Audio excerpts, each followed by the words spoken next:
Quelles sont tes racines et tes fondations? Alors, oh là aussi on va tomber sur des croyances, parce que pour moi les racines et les fondations, ça ne s'arrête pas de cette vie-là. Ça vient de bien avant. Alors moi j'ai fait un travail personnel par rapport à ça, par rapport aux incarnations, vie intérieure. Ah c'est joli comme lapsus, donc intérieur et antérieur je voulais dire. Et donc mes racines, elles sont de très très très loin. Et je peux en parler pendant deux plombes hein, de ça. Hein. Ouais, t'as deux plombes. Donc, mes racines, il y a à la fois celle de cette vie-là, d'être née dans une atmosphère de deuil, voilà, d'avoir pris conscience de l'amour qu'on pouvait me porter que très tardivement. Et il a fallu que je fasse un très très gros travail sur moi pour ça, qui m'a amené très très loin, euh, d'une façon tellement loin que j'ai même pas envie d'en parler, tellement c'est triste, tellement c'est morbide, tellement j'ai pas envie. Et donc mes racines, je pense que ça aussi, je les ai vraiment euh, découvertes, comprises ces quelques dernières années. Cette période de ma vie, même si je remonte à 10 ans auparavant, c'est probablement la plus riche qui soit. Voilà. Et ça ne passe pas que par le succès, parce que c'est accompagné aussi par le succès dans mon travail et tout ça, mais ça passe par la compréhension de moi-même. Voilà. Et qu'est-ce que tu as appris de tes parents? Oh, plein de choses que, que l'amour, même si on le, on le conçoit pas, quand on est petit, l'amour, on ne le conçoit pas sans les gestes. C'est-à-dire que voilà, moi, papa, maman n'étaient pas câlins, n'étaient pas. Voilà, la notion de bisous, j'ai vraiment appris ça avec mes enfants et sinon avec mes amis dans ma vie d'adulte. Mais ils m'ont transmis des valeurs. Voilà, des valeurs que j'ai. Ouais, je pense que je les ai développées à ma manière. Parce que c'est générationnel aussi, ça. Voilà. Donc j'ai appris par ma maman qu'on pouvait, l'amour vraiment inconditionnel, mais sans les gestes, donc d'une autre façon, et que mon papa, qui est un peu un rock et tout ça, il pouvait être, ouais, ça pouvait être aussi quelqu'un d'aimant, d'une manière qui ne passe pas par les codes. Voilà, donc pas par les mots gentils, pas par la douceur, pas par les câlins, bisous, tout ça. Voilà, moi, dans ma famille, on n'avait vraiment pas d'argent.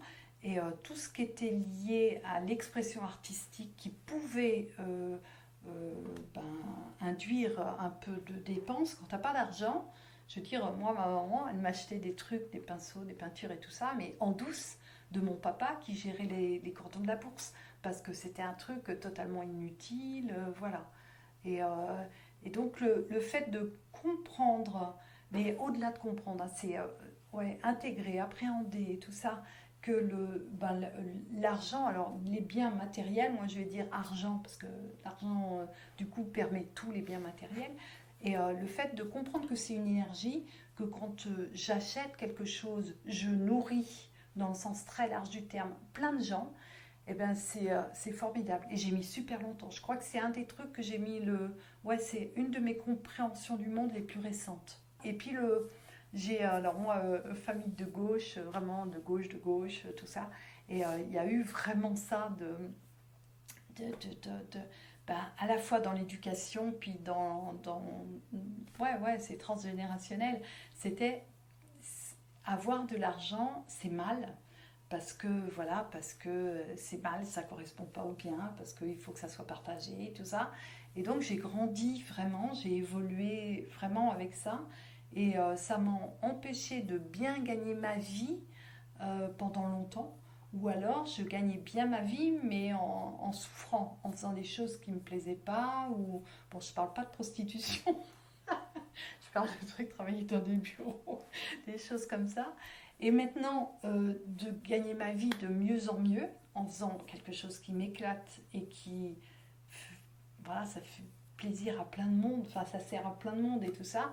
Maintenant, ouais, là j'ai compris le sens de cette expérience de l'humain. Quel enfant tu étais? Alors, je pense que j'étais très introvertie. Voilà, voilà, ça aussi c'est complexe, hein, parce que voilà, j'étais ouais, je pense, on a dit très rapidement de moi que j'étais garçon manqué. J'avais les cheveux très très courts, ce qui n'était pas mon choix, ce qui explique voilà, que je les ai longs, toujours longs, avec des trucs et des machins qui me font plaisir. Et, ouais, j'ai pas mal morflé en fin de compte dans mon enfance. Voilà. Donc du coup, ça développe une personnalité. Et cette personnalité, ça fait une petite personne fragile. Et je suis devenue une grande adulte solide. Tout un parcours de vie. Et quels étaient tes rapports avec ta fratrie? Donc on est trois. Mon frère aîné a 16 mois de plus que moi. Voilà, c'est l'aîné, c'est le garçon. C'était un peu voilà, le miracle. Voilà, moi je suis née trop vite parce que 16 mois c'était trop peu de temps. Trop peu de temps. En plus, il aurait fallu que ma maman n'ait pas d'autres enfants pour des raisons de santé. Donc j'étais une fille, c'était un peu moins intéressant. Et voilà, et en plus, ma maman a connu un deuil gravissime alors qu'elle était enceinte de 3 mois.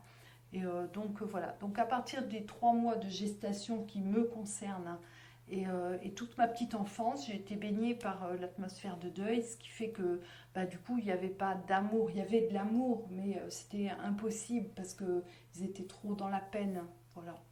Avec mon frère, donc quand j'étais petite, bah, lui c'était le dieu vivant, et moi j'étais une merde. Donc voilà, après, voilà, dans notre vie d'adulte, je n'ai pas tellement de rapports. On se voit 2 fois par an avec mon frère, on n'a pas grand-chose à se dire, on n'a pas évolué pareil. J'aime beaucoup mieux ma vie que la sienne, et voilà. Et avec ma sœur, alors ma sœur c'était la, la miraculée. Donc on a 4 ans et demi de différence, donc elle est 4 ans et demi plus jeune que moi. Et ça a été une merveille de petite fille, physiquement, une beauté qu'aurait pu faire il y avait des photos de bébé pour le lait, maternisé, ce genre de trucs, tout ça, ou les petits pots et tout. Elle aurait pu être dessus tellement blonde et tout. Voilà, et c'était une peste, voilà. Voilà, elle était tellement choyée, enfin l'archétype de la petite dernière.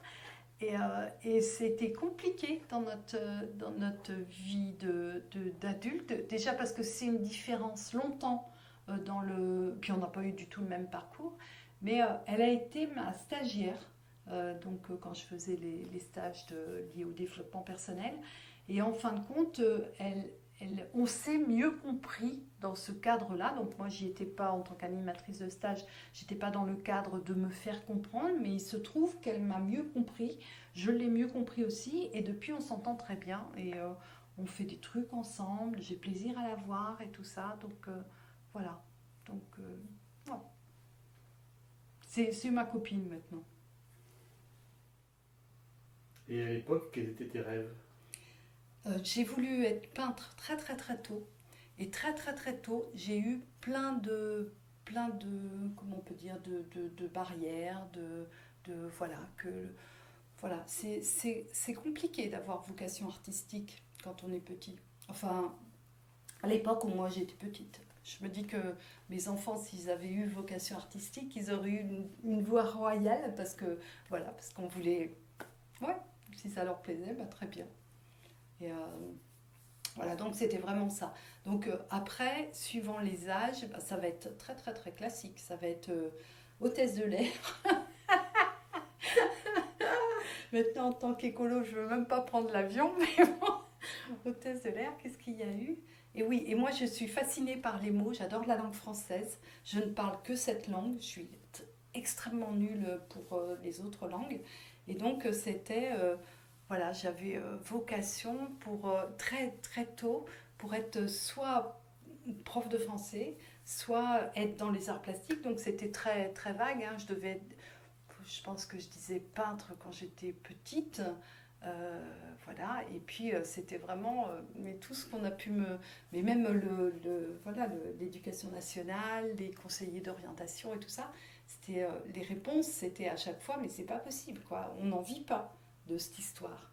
Et donc, j'allie beaucoup les mots à mon travail donc pictural, mais et aux illustrations et tout ça. Et je sais que c'était possible.